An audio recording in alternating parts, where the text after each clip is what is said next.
This is another great question sent in by a viewer. As I travel all over the place and I work events, one of the most common questions I get when customers are looking at reels is about gear ratio.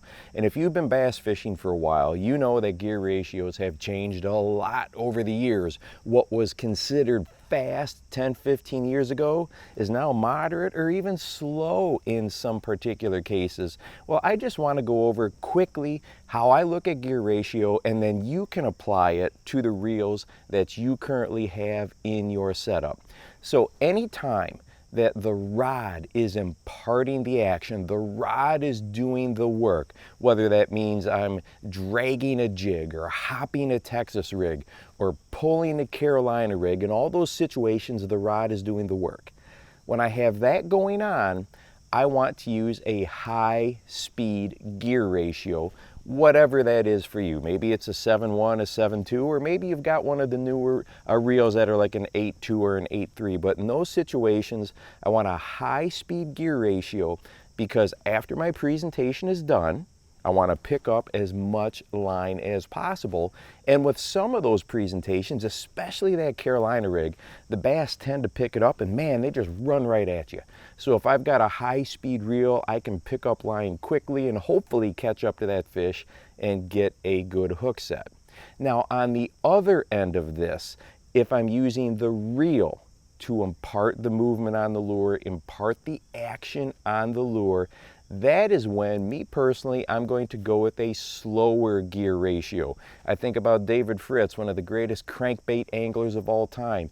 In his opinion, 21 inches of line recovery per turn is ideal for a crankbait. That's slow.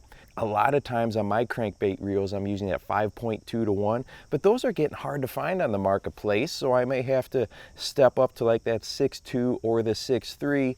But the point is, a lot of those presentations, and I'm talking your swim jigs, your crankbaits, your swim baits, slow and natural is the way to go. So I like a slower gear ratio because I don't know about you, I get excited easily when I'm fishing, and a lot of times I start to reel those particular lures and presentations too quickly. I've got a video I talked about, a couple months ago that's saying the worst place that we can be as an angler is stuck in between. We want to be on either end of that spectrum, bring them in quickly or bring them in very slow and natural. Now, of course, with everything, there are exceptions, right?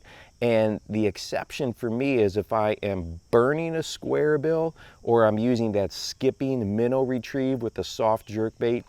Those are two presentations where, like I said, normally I'm using a slower gear ratio, but for those two presentations, I like a higher speed gear ratio because burning that square bill is so effective. In my opinion, one of the best ways to fish that lure. And that skipping minnow retrieve, if you can really be picking up line as you're twitching that rod tip, a higher gear ratio reel really works out well. And hey, if you want to watch that video on being stuck in the middle and how to get out of there, go ahead and check this one out right here. And make sure you go out and encourage someone today. You never know how you might just change their life. For the Bass Fishing Life, I'm your host, Steve Rogers.